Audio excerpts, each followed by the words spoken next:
on enseigne aux autres membres du personnel infirmier. On planifie aussi des programmes de santé, puis on dispense des programmes aux groupes et aux communautés.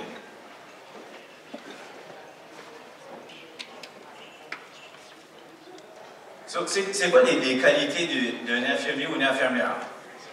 Ben moi, je pense que c'est quelqu'un qui est organisé, c'est quelqu'un qui est patient, c'est quelqu'un qui est rigoureux, c'est aussi avoir une ouverture d'esprit, c'est aussi être intègre, être innovateur, être autonome, avoir du jugement, être débrouillard, être équitable, être disponible, être attentif, être respectueux, être engagé, être curieux et être discipliné. Au Canada, il y a 3 professions de soins infirmiers qui sont réglementées. On est 287 344 infirmiers et infirmières immatriculés. 6% de nous autres, c'est des hommes. On a aussi le personnel infirmier auxiliaire qui est 75 000. Puis on a aussi les infirmiers psychiatriques immatriculés qui sont 5 500. Ça vient dans les dernières statistiques de l'AIIC, dans les profils des effectifs des infirmiers et des infirmières de 2012. On a aussi l'Association des infirmiers et des infirmières du Canada. Puis ça, c'est une fédération de 11 associations et des ordres provinciaux et territoires représentant les infirmiers et les infirmières à travers le Canada. Puis les associations, qu'est-ce qu'on fait? C'est pour faire progresser la pratique et la profession infirmière. Puis c'est pour renforcer le système de santé publique et améliorer les résultats au niveau de la santé. On a aussi des syndicats. Il y a 80% des infirmiers et des infirmières du Canada qui sont syndiqués. Qu'est-ce que le syndicat fait? Le syndicat, bien, la grosse affaire, c'est vraiment améliorer les salaires. C'est aussi pour les avantages sociaux. Puis ça donne une voix dans le milieu du travail. On a aussi la Fédération canadienne des syndicats d'infirmiers et d'infirmières. Il y a auprès de 200 000 infirmiers et infirmières, des étudiants et des étudiantes qui appartiennent à cette association. Puis le but de la fédération, c'est vraiment promouvoir la fédération, de promouvoir la promotion des infirmiers et des infirmières à l'échelle nationale. C'est aussi pour protéger la santé des patients, puis le régime de soins de santé public. On ne peut pas parler de profession si on ne parle pas de compétences. La compétence infirmière, elle se démarque non seulement de la capacité de réaliser la tâche, mais aussi des connaissances. Puis, les connaissances, ces connaissances, c'est ce savoir, et les compétences, ce savoir-faire. Ça, on obtient ça au début par nos formations à l'école des sciences infirmières. Et aussi, c'est assuré ça par la réussite de l'examen d'autorisation infirmière du Canada. Bien, il y a un autre savoir qui est important, que c'est ça qui va être mon gros point aujourd'hui, c'est vraiment le savoir-être. Et pourquoi est-ce que le savoir-être est important? Bien, c'est quelque chose qui n'était pas inné, c'est quelque chose qui s'acquiert. Okay?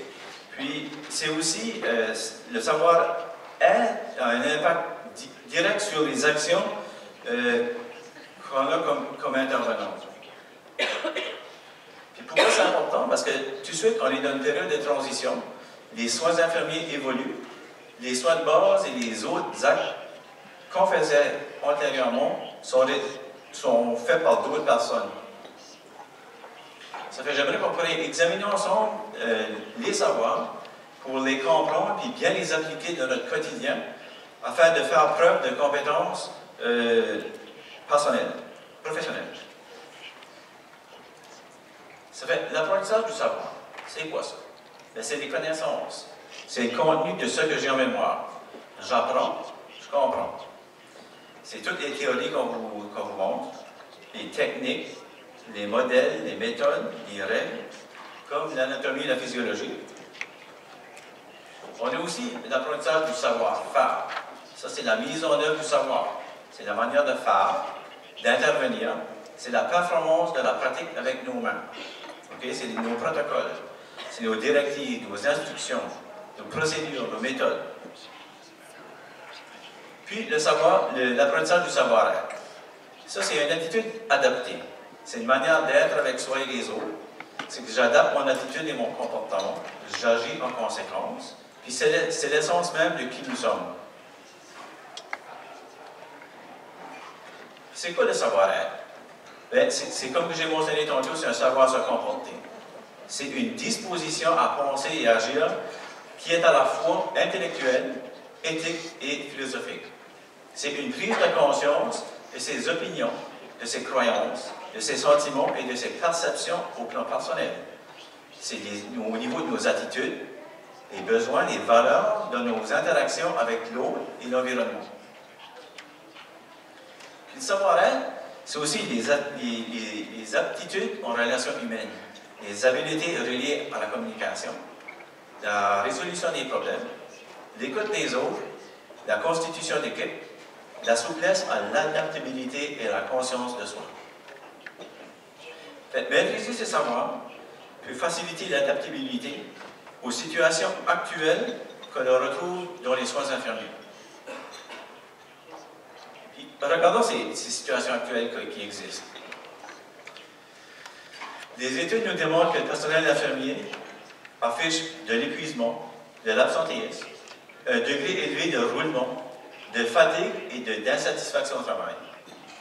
Le taux d'absentéisme est 2 fois plus élevé chez le personnel infirmier que chez la moyenne des travailleurs de toute haute profession en raison de maladies ou de blessures. Les conditions de travail et la qualité de soins sont les 2 enjeux principaux dont le personnel réclame une action urgente. La sécurité des soins dispensés par le personnel infirmier est compromise. On a une augmentation de risque de morbidité et de mortalité en partie par les problèmes de surcapacité, de surpeuplement et de la pénurie infirmière. Les infirmiers et les infirmières sont à bout de patience de l'inaction de nos gouvernements, malgré les données probantes liant la dotation sécuritaire aux résultats positifs des patients. C'est quoi les conséquences de la situation actuelle?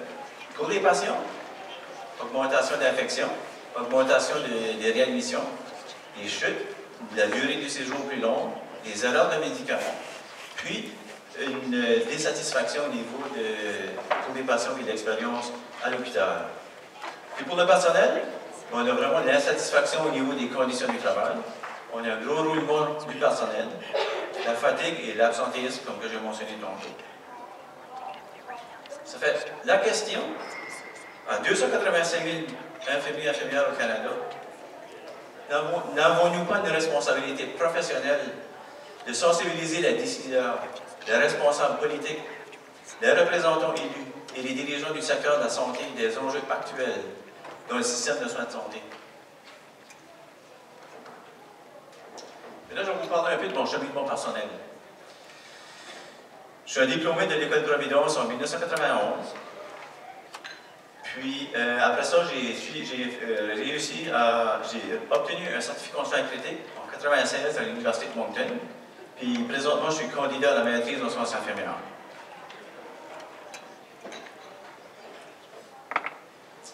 Moi, le but de faire du nursing, c'était vraiment de venir en aide et accompagner la personne soignée.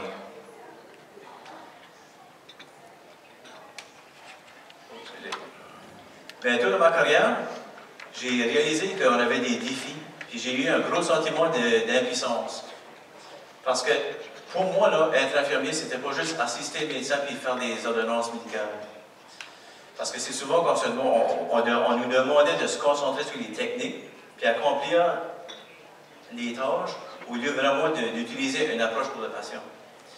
Puis je trouvais que c'était difficile au niveau du soulagement de la douleur, puis de l'anxiété pour le patient. Qui m'amène à vous parler,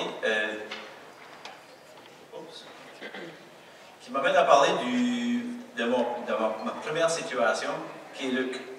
Luc, c'est un enfant de 6 ans qui nous arrive aux soins intensifs en statut épileptique. Puis, il souffrait d'une encéphalite auto-immune. Puis, il conduisait, la raison, c'est qu'on le traitait avec des lativons. Puis, l'ativon, comme vous le savez, ça peut causer des arrêts respiratoires. C'est pour ça que ce petit bonhomme-là était avec nous autres. Ben, il était terminal aussi, on savait qu'il allait probablement mourir. Durant la nuit, on avait tous donné nos médicaments qu'on avait donnés pour qu'on ne pouvait plus rien faire pour lui. Il y avait tellement de douleur qu'il grinchait des dents. Instinctivement, pour soulager sa douleur, je ne sais pas si vous avez déjà été aux soins intensifs, lorsqu'on a beaucoup de...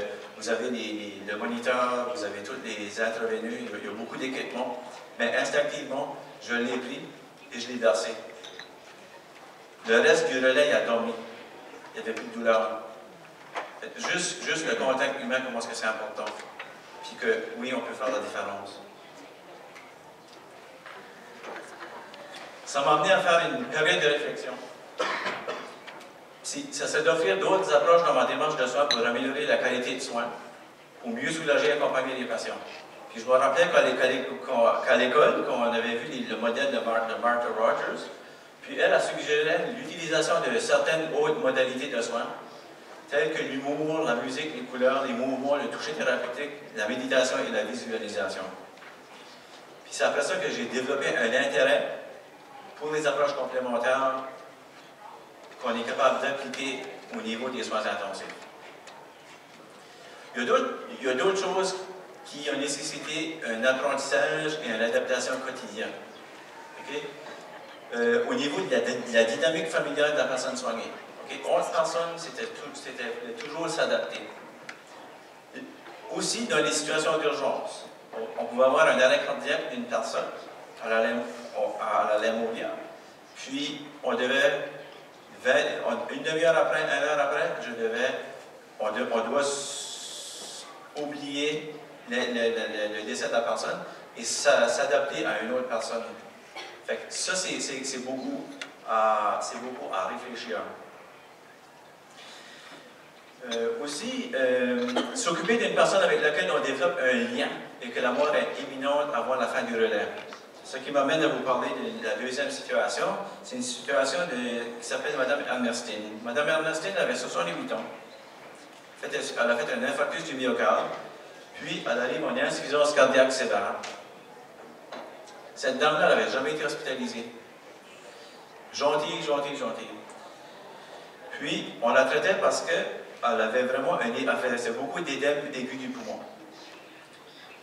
Puis, elle a été en attente pour une évaluation, une angioplastie, une angiographie. Fait qu'on lui a donné beaucoup de support. Mais avec cette dame-là, il y a eu une négligence médicale qui fait que la dynamique, ça faisait plus la dynamique plus intense. Elle est partie, elle était à Saint-Jean, elle s'est fait évaluer au niveau cardiaque, puis elle est retournée à la maison. Moi, je l'ai revisité dans un programme à soins à domicile à quelques reprises. 6 mois plus tard, elle se ramasse en arrêt cardio-respiratoire à l'hôpital. On la réanime, puis on la transfère à mon hôpital.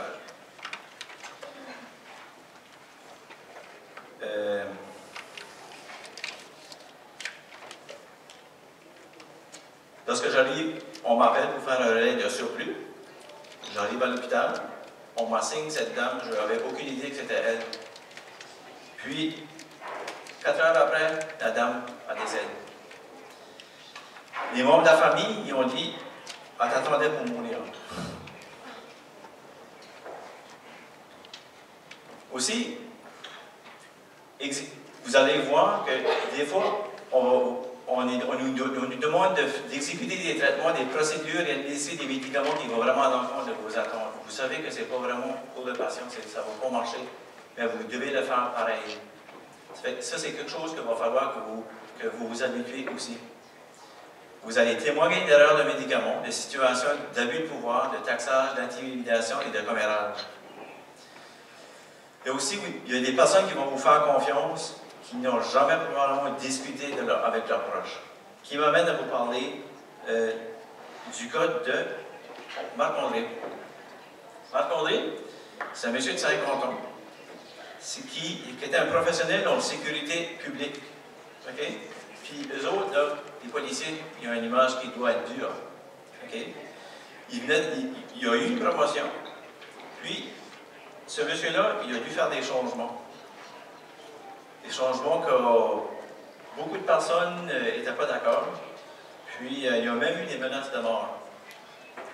Mais Marc André, il s'en va avec une dépression majeure, d'un épuisement professionnel, puis avec des crises de panique. Juste à entendre un auto de police, il faisait une crise de panique. Fait que pour lui, ce qu'on faisait, dans le fond, c'est qu'on faisait vraiment de l'écoute active, puis on a vraiment fait une prise en charge de ses émotions.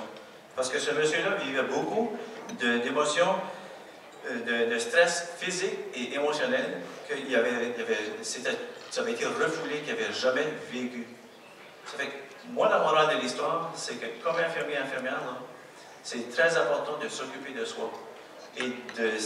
Parce que le fait qu'on vit toujours avec des situations de vie et de mort, c'est de ne pas s'attendre ça va passer, mais c'est d'en parler.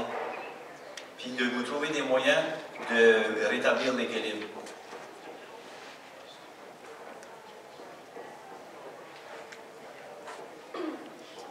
Les apprentissages quotidiens, puis l'adaptation aussi, ben c'est ça. C'est s'occuper d'une personne VIH positive. C'est s'occuper d'une personne emprisonnée pour un crime grave. Tu arrives travailler le matin, puis tu as un prisonnier avec des menottés à la cheville, puis au bras dans son lit, avec le gardien de la prison avec son fusil. C'est quelque chose. C'est quelque chose.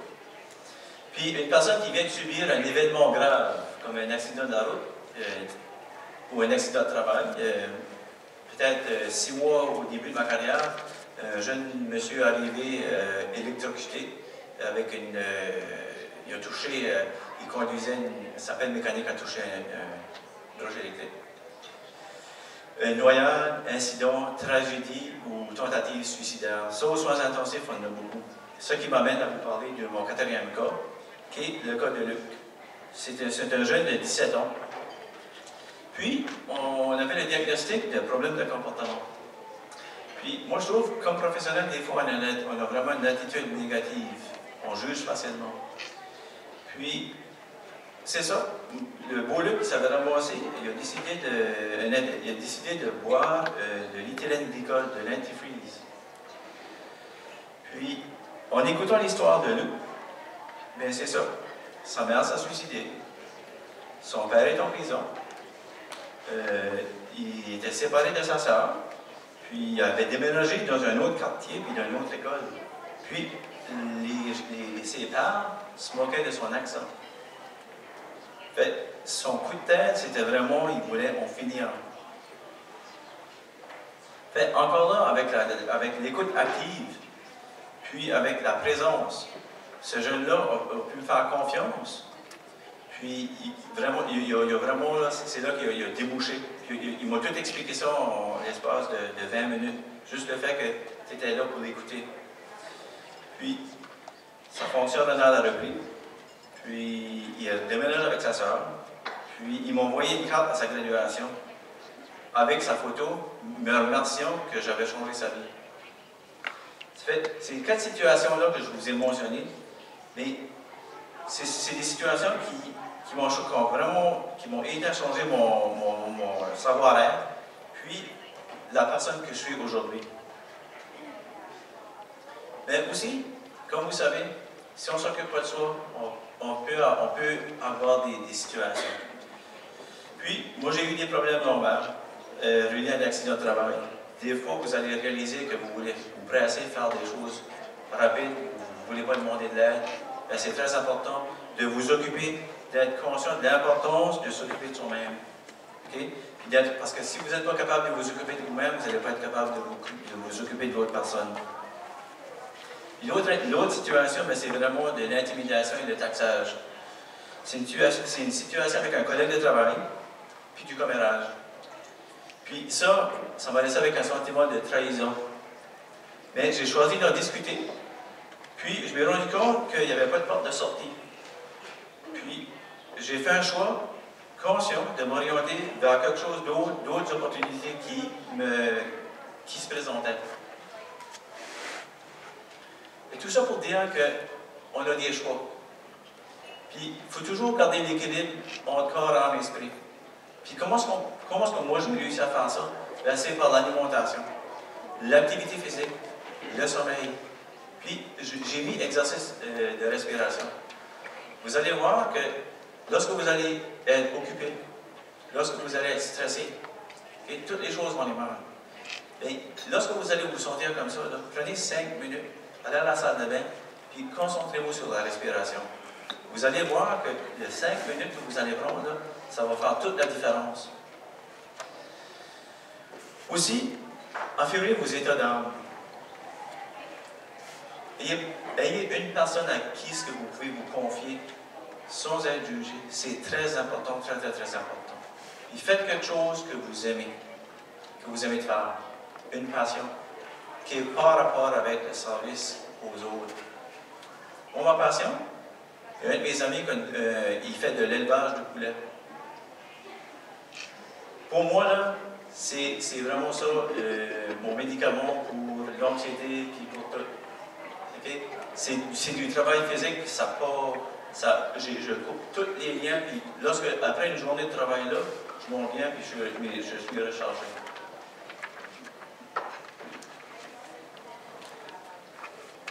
Développer son savoir-être, ben, c'est vraiment un travail sur soi. C'est connaître et gérer ses émotions, telles que l'anxiété, le sentiment de supériorité, de dévalorisation et de mépris. C'est être capable de faire la distinction entre le savoir, le savoir-faire et le savoir-être, et cesser de mettre des étiquettes. C'est bon, c'est extraordinaire, c'est mauvais, c'est nul. C'est prendre conscience de ses forces, de ses limites, de ses valeurs, de ses préjugés, et de son conditionnement, et de les changer. C'est vraiment de se guérir le soi afin de découvrir le soi qui habite en chacun de vous. C'est faire confiance dans vos intuitions et se fier pour prendre vos décisions. C'est oser être différent.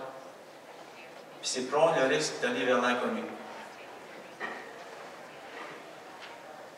Ça fait, si je peux résumer, le savoir, savoir-faire et le savoir-être, je sais, je fais et je suis.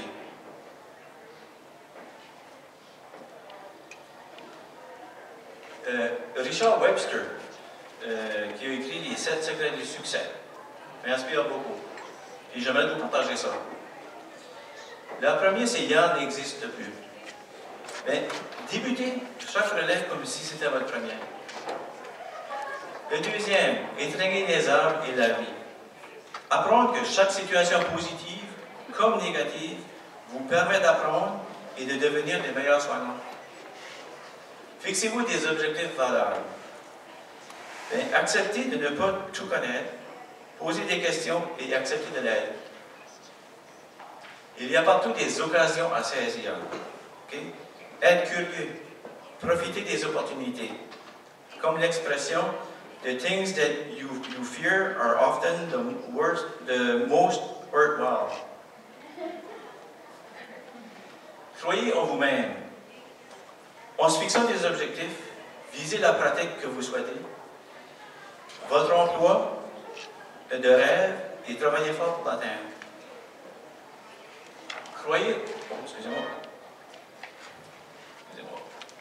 Croyez en vous-même. Vous êtes des infirmiers et des infirmières, c'est un privilège. N'oubliez-le pas. Croyez en vos capacités. Aidez les autres. Pardonnez-leur et pardonnez-vous. Lorsqu'on travaille en équipe, il y a des défis. N'oubliez pas qu'on a tous un but commun. C'est le bien-être de la personne qu'on soigne. Exigez du respect, respectez-vous et respectez les autres. Je souhaite que votre carrière en soins infirmiers soit aussi fructueuse et enrichissante que celle que je vis présentement. Voici une petite présentation pour vous introduire à ce que la profession vous réserve.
Merci beaucoup.